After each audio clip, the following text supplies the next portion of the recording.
바로 이런 제목인데요. 헤어스타일을 바꾼 윤석열 대통령. 심경 변화가 있었나. 글쎄요, 이게. 흔히 여성분들이 뭔가 머리 모양이 달라지면 뭐가 생각이 났다 그러는데 윤석열 대통령의 헤어스타일이 바뀌었다고요? 오, 그래요? 그러면은 어떻게 바뀐 건지 이 사진으로 좀 확인해 보겠습니다. 바뀌었네요. 최근 며칠 전까지, 지난 14일까지였어요, 이게 보면. 이게 원래 이렇게 대선 때부터 약간 이렇게 머리 뒤로 넘기는 머리잖아요. 가르마를 타고 이마가 다 드러나는 머리였거든요. 통상 정치인들이 이런 이마를 드러내는 머리들을 많이 하죠. 사실은 안철수 의원 경우도 대선 때 되면 이마를 드러내고 뭐 이런 게 많았어요. 근데 윤석열 대통령도 헤어스타일이 이렇게 바뀌었다 그랬거든요. 이거였는데 오늘 다르네요. 뭐가 내려왔네요, 지금 머리가. 그리고요, 이 헤어스타일은 어제부터도 그랬어요. 어제부터도. 그러니까 어제 오늘 이틀 연속 이런 머리 모양이 나온 겁니다. 이 사진 위에 제목은 뭐 지지율 뭐 이런 거까지 꺼냈는데 아무튼 달라졌어요. 자, 그럼요. 이 모습을요. 영상으로 보시면 더 실감 날 수 있을 것 같아요. 확인해 보겠습니다. 한일 관계는 한쪽이 더 어두면 다른 쪽이 대통령님께서 입장하고 계십니다. 북한 주민의 처참한 인권 유린의 실상에 인무회의를 시작하겠습니다. 유연한 조직으로 혁신의 모델이 될 것입니다. 이에 대하여 400조 원이 추가로 늘어났습니다. 방만한 지출로 자, 그런데요. 여기 사진 또 많아요. 여기 보면 위에 사진, 아래 사진인데 위에 사진 주로 보면 약간 머리가 좀 내려온 스타일이잖아요. 이게 원래 평상시 스타일이었던 것 같아요, 옛날에는. 근데 이게 이제 검사 시절, 검찰총장 당시 이런 스타일인데 이런 대선과 관련돼서 후보가 되고 대통령이 되고 이후에는 다 이렇게 올라간 머리였거든요. 근데 최근 어제, 오늘 검찰총장 시절의 헤어스타일로 돌아간 거 아니냐 이런 얘기가 지금 나오고 있어요. 자, 박원석 전 의원님. 네. 이거 무슨 의미일까요? 이게 의미가 있는 걸까요? 아니면 없는 걸까요? 이거 어떻게 보십니까, 이게? 뭐 어떤 메시지를 담고 있는지를 예. 저희가 뭐 헤아릴 수는 없겠지만 어쨌든 이게 정치 시작한 이후로 특히 대선 후보가 된 이후로는 저렇게 머리를 올려서 이마가 드러내는 정치인들이 저런 머리를 통상 하는 정치는 이유는, 머리인데요. 일종의 이제 신뢰감 그리고 일종의 이제 뭐 엘리트 이미지 이런 거를 주기 위해서 하는 건데 반면에 약간 좀 권위적이다 이런 평가도 있거든요. 그래서 그에 비해서는 좀 자연스러운 헤어스타일로 자연스러움을 강조하는 친근함을 강조하는 이런 데 포인트를 둔 것 같은데 예. 근데 뭐 헤어스타일만 친근하다 그래서 친근해지는 건 아니잖아요. 그러니까 대통령께서 최근 들어가지고 뭐 국정 운영과 관련해서 국무위원회나 이런 걸 생중계하긴 하지만 언론과의 소통이나 국민과의 소통이 많이 줄어든 건 사실이에요. 그러다 보니까 이제 최근 지지율 하락에 있어서도 그런 이제 소통을 줄인 것에 영향도 있지 않느냐 이런 어떤 큰 틀의 분석도 있는데요.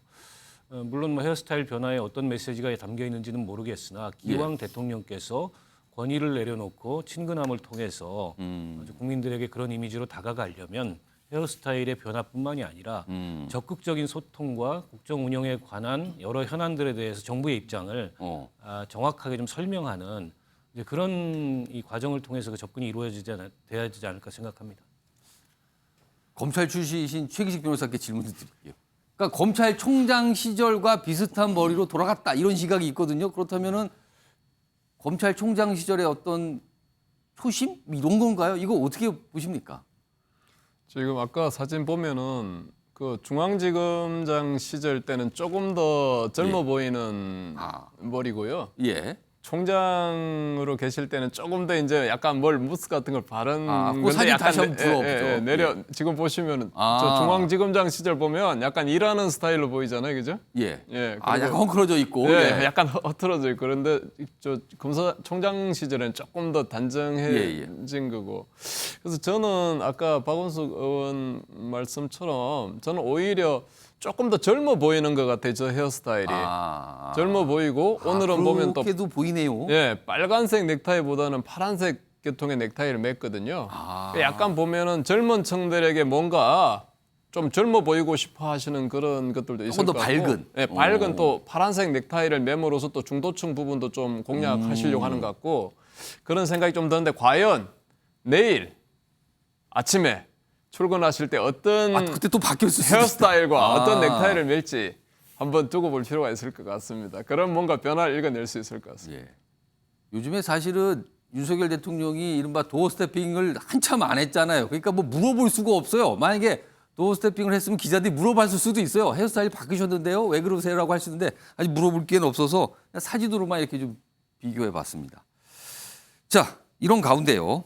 오늘 국무회의를 윤석열 대통령이 주재했는데 이게 생중계가 됐어요. 원래는 어제 예고되기로는 국무회의가 원래 생중계가 아니었거든요. 근데 어제 저녁에 생중계로 뭔가 바뀌었습니다. 그래서 생중계가 됐거든요. 이와 관련된 화면이 좀 있는데 소개해드리죠. 최근 들어서 이 국정 관련 회의를 생중계하는 사례가 많이 나오고 있어요. 3월에 꽤 많았죠. 3월에 꽤 많았는데 4월에서도 이번에도 또 나온 겁니다. 그렇다면 전체적으로 뭔가 연속성상에 있는 거죠. 잦아진 윤정부 라이브 방송입니다. 라이브 방송이요. 자, 그럼요. 오늘 윤석열 대통령이 라이브 방송 생중계된 국무회에서 한 얘기가 있거든요. 확인해 보겠습니다.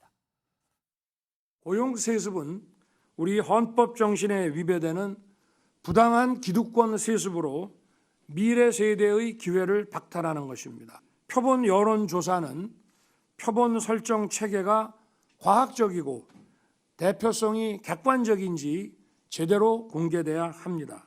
이 전세 사기는 전형적인 약자 상대 범죄입니다.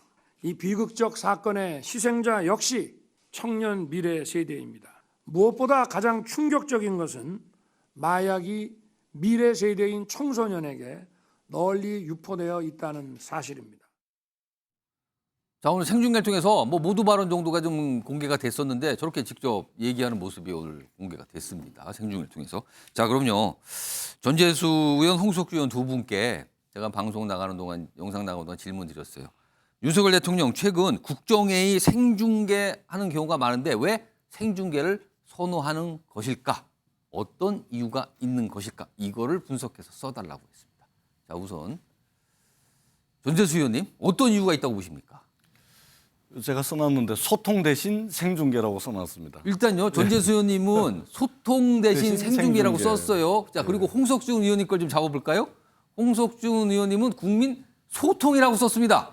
이유가 전혀 다른데요, 지금요. 우선 전재수 의원님부터 이유 좀 들어보죠. 그러니까 윤석열 대통령께서 삼청동에 있는 청와대를 용산 대통령실로 옮겼지 않습니까? 국방부 청사로 이제 옮겼는데 옮기시면서 말씀하셨던 게 크게 두 가지입니다. 예. 첫 번째는 구승궁궐 청와대를 떠나서 국민들과 더 왕성한 소통을 하기 위해서 용산 대통령실로 옮기겠다. 예. 두 번째, 청와대를 용산으로 옮기면은 기존의 청와대 그 주변의 관광지화 돼가지고 경제 효과가 매년 2천억 원에 달할 것이다. 예, 요 두 가지였거든요. 그렇습니다. 근데 최근에 청와대 주변에 한번 가보십시오. 사람 없습니다. 경제 효과 2천억 원은 고사하고 예. 경제 효과 20억도 안 나오고 있습니다. 그다음에 대통령실을 용산으로 옮기고 난 뒤에 대통령께서 도어 스태핑 해가지고 소통을 활발하게 예, 했습니다. 약식 회견이죠. 엄청나게 많이 했죠. 예. 그런데 그것 때문에 지지율이 떨어지니까 어느 순간부터 그걸 안 해버렸습니다. 그러니까 지금 대통령실을 옮겼는데 경제 효과 2천억 원도 없고 국민 소통도 중단이 된 겁니다. 국민 소통을 말하자면 생중계, 텔레비전을 통해서 생중계되는 방식으로 생중계하는 방식으로 국민 소통을 대체해버리고 대신했다. 예. 즉 생중계라는 것은 일방적으로 대통령이 하고 싶은 이야기만 국민들에게 일방적으로 하는 거지 않습니까? 일방적으로 생중계하는 것을 국민 소통으로 착각을 하고 계시다. 예. 저는 그렇게 봅니다. 그러니까 뭐가 오가는 소통이 아니라 일방적으로 한쪽 방향으로 가는 거다. 지금 이걸 말씀하신 그렇게 거네요. 봅니다. 예. 반면에 홍석중 의원님은 국민 소통이라고 쓰셨는데 방금 전에 전재수 의원님은 국민 소통 아니라 그랬었단 말이에요. 설명해 주시죠. 예, 사실 이제 도어 스태핑이 이제 계속 되느냐 마느냐 예. 문제를 가지고 사실은 이제 민주당도 도어 스태핑 반대도 사실은 굉장히 많았었죠. 사실 많았었는데 근데 결정적으로는 이제 MBC 이제 슬리퍼 기자라든지 그런 예, 어떤 때문에 그 논란이 있었어요. 예, 논란이. 결국 예. 이제 도어 스태핑을 이제 중단을 했는데 사실은 이게 이제 기자의 어떤 그런 질의응답 없이 이게 무슨 소통이냐 이렇게 이야기는 하실 수도 있지만 그러나 이게 분명히 이제 엄청난 효과가 있는 게 이게 생중계를 통해서 이제 그 대통령의 어떤 그런 어떤 진심을 국민들이 알게 되고 거기에 청와대라든지 청와대 그 대통령실 홈페이지라든지 가진 걸 통해서 국민들이 계속해서 댓글이라든지 의견을 남기지 않습니까? 그렇기 때문에 그것은 기자가 없을 뿐이지 실질적인 국민과의 어떤 소통이 이제 되는 중요한 어떤 방식인 것이고 예.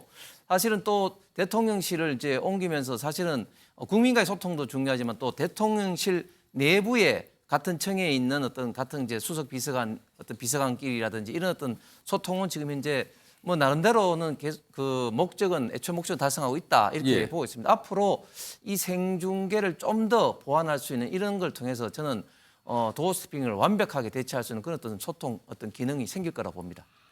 자, 일단 두 분의 소속이 다른 두 의원님 역시 답변도 뭐 완전히 반대 방향으로 갔어요. 아무튼 생중계라는 거는 국민들한테 직접 뭔가 얘기하고 호소한다는 측면도 있는데 전재수 의원님께서는 아니 그건 일방적인 거 아닙니까? 그리고 홍석주 의원님은 그렇게 간 이후에 여러 가지 반응도 본다. 뭐 이런 설명도 해 주셨는데요. 일단 알겠습니다. 자, 이런 가운데 오늘 국민의힘 지도부의 일원인 한 의원이 방금 전에 이 국무회의에서 윤석열 대통령이 전세 사기 피해자 관련된 대책 이런 광고다 이런 거 강조했잖아요. 이 전세 사기와 관련해서 뭔가 의혹 제기를 오늘 꺼내서 민주당 발칵했습니다. 지금요. 일단 그 목소리 들어보겠습니다. 부동산 사기 범죄가 가능하게 된 그 배후에 대한 철저한 수사가 뒤따라야 할 것입니다. 이 사건과 또 다른 지역에 있는 유사한 사건에 이 주범인 남헌기의 배후에 인천 지역 유력 정치인, 당시 여당이든 더불어민주당의 유력 정치인이 관련됐다라는 제보가 계속 들어오고 있습니다. 여기에 대한 수사 단계 철저한 수사를 촉구합니다. 자, 이거는요, 상황에 따라서 굉장히 엄청난 걸 수도 있어요. 지금 전세 사기 국민적 공분을 사고 있거든요. 피해자들이 잇따라 극단적 선택을 하면서 정부도 뭔가 움직일 태세에 있는데 지금 집권 여당의 지도부 일원의 입에서 이 전세 사기와 더불어민주당의 유력 인사가 뭔가 연관됐다는 제보를 받았다라고 했습니다. 그 제보가 사실이라면 이건 굉장히 심각한 상황으로 갈 수 있는 거거든요. 최기식 변호사, 이게 무슨 내용입니까? 이게 무슨 배경이 있습니까, 지금요? 근데 갑자기 오늘 이제 지금 이 당 사무총장께서 이런 발언을 한 의중은 저희도 잘 모르겠지만 예. 기본적으로 지금 이게 사회 문제가 되고 있는데 경찰 출신이잖아요, 당 사무총장께서. 오. 그러니까 경찰 라인 쪽으로 또 정보를 받은 건지 아니면 다른 수사 라인 쪽에서 정보를 받은 뭔가 건지 제보 얘기를 꺼냈단 아니면 말이에요. 지금 일반 그 피해자들이나 주변에서 이거 지금 이 시민들에서 지금 연대들이 많이 만들어지고 있지 않습니까? 대책위원회가. 그 대책위원회에서 또 계속 파다가 보니까 이런 지금 인천 쪽이나 이 경인 지역 쪽에서 터져 나오는 이 배후에 누군가가 있다는 제보들이 지금 한 건 들어온 게 아니고 지금 말씀 워딩을 보면 예. 여러 군데서 지금 제보들이 들어오고 있다라는 그런 표현 같거든요. 오. 그렇다면은 이거는 쉽게 말할 수 있는 부분은 아니거든요. 예. 그렇다면 뭔가 지금 손에 쥐고 있는 분명히 민주당에서 공격할 걸 예상하고 예. 이런 발언을 했다는 것은 뭔가 손에 쥐고 있는 뭐가 있지 않을까. 뭐가 있는 것 같다. 예, 이런 저는 건가요? 그런 느낌으로 받았습니다. 그 지금 이 시점에 저 얘기를, 그러니까 제보니까 뭔가 확인 절차도 필요하고 그런 게 있을 거 아니에요? 그러면은 이 시점에 저가 제보를 받았다는 얘기를 왜 꺼냈을까요, 지금요?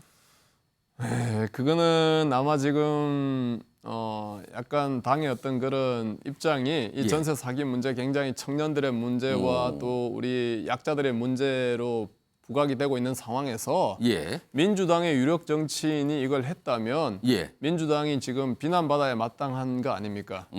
예, 그런 세력들과 결탁이 돼 있다면. 만약에 정말 사실이라면 네네네. 그 제보 내용이. 그래서 그런 부분에서 한번 어떤 그런 어떤 정치적인 어떤 그런 입장을 충분히 한번 표현한 거 아닌가. 그런데 굉장히 무거운 표현이고 또 중요한 표현인 것 같아요.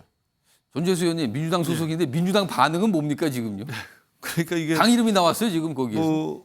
아마 조금 전에 나온 뉴스 같은데요. 예. 그렇기 때문에 사실관계를 좀 확인해봐야 되겠습니다만 일단은 최근에 이제 전세 사기 때문에 우리 젊은 청년들이 정말 안타까운 선택들을 계속해서 하고 있습니다. 정말 이거 이 사람부터 살리고 봐야 되는데 어. 정말 안타까운 일들이 지금 발생을 하고 있는데 이런 와중에 말하자면 의혹을 제기를 한 거잖아요. 예. 그러려면 상황이 이렇게 엄중하고 이 많은 분들이 지금 극단적 선택을 하고 있는 이런 상황에서 어떤 이 정도의 의혹을 제기를 하시려면은 조금 더 구체적으로 예. 그다음에 정치하는 사람이니까 이름을 바로 저 이야기를 해가지고 바로 언론이든 수사기관이든 검증하고 수사할 수 있도록 예. 이렇게 좀 구체적으로 설명을 하셔야 되는데 어. 집권여당의 사무총장이라는 분이 이 정도로 이야기를 해버리고 그냥 말아버리면 예. 저는 이 정말 얼마나 많이 혼란스러워지겠습니까? 그렇기 때문에 제보받은 내용이 있다면 소상하게 언론과 국민들에게 제공을 하고 만에 하나 여기에 집권 여당이든 야당이든 간에 할 거 없이 정치하는 예. 사람이 이 전세 사기에 연루가 됐다면 그것은 일벌백계로 다스려야 된다. 그렇게 생각을 합니다. 그렇기 때문에 가지고 있는 정보가 있다면 구체적으로 제시를 하시고 그다음에 알고 있는 정치인이 있다면 그 이름을 공개를 하셔야 됩니다. 네. 저는 그렇게 생각합니다. 지금 요 말씀하신 건 자막이 나가죠? 지금 여당, 그러니까 국민의힘의 이철구 사무총장이 전세 사기 배후에 민주당 유력 정치인이 있다. 이런 제보를 받았다라고 얘기 꺼냈어요. 그러자 민주당의 반응도 있습니다. 이게 좀 들어오는데요. 배우를 밝혀라. 그러니까 이름을 대라 누군지. 뭐 유력 정치인 그러지 말고 누군지 이름을 콕 집으세요. 만약에 근거가 없으면 가만히 있지 않겠다라고 또 나왔습니다. 지금. 가뜩이나 별로 사이가 안 좋은 국민의힘 민주당인데 뭐 또 다른 전선이 지금 전세 사기건과 관련해서 형성이 된 것 같기도 하고요. 그러니까 이거는 일단 이제 이렇습니다. 여당이든 야당이든 예. 지금 사실은 이러고 있을 때가 아닙니다. 왜냐하면 사람이 계속 지금 죽어나가고 있습니다. 이분들이 극단적 선택을 예, 하기까지는 어떻게든 이 손톱만큼의 희망이라도 찾으려고 얼마나 노력을 했겠습니까? 그렇죠. 그런 발부둥이 결국은 이 희망이 보이지 않을 때 그런 극단적인 선택을 하는데 정치권이 이 구체적이지도 않고 또 확인되지도 않은 제보 내용이라면서 이렇게 해버리고 예. 또 거기에 대해서 또 민주당이 또 받아치는 이 정치권 전체의 모습에 대해서 사실은 이 전세 사기를 당하신 분들이 느껴야 될 절망감은 그것은 오롯이 우리 정치권에게 있다. 그렇게 생각을 합니다. 그렇기 때문에 예. 이런 논란은 좀 하지 않는 것이 맞지 않을까 이렇게 생각을 합니다. 그러니까 여당에서 전세 사기 꺼내면서 그쪽에 수상한 사람 있다고 제보 들어왔는데 아세요? 그러니까 이쪽에서 밝혀보세요. 틀리면 가만 안 있습니다. 그러나 전세 사기 피해자분들이 이 얘기를 들으면 세상 참 한가하구나. 이런 느끼실 것 같아요. 지금요. 그분들은요. 하루하루가 아마 피가 마르는 심정일 텐데 너무 정치권 한가한 거 아닌가 이런 식으로 나오고 있습니다. 지금요.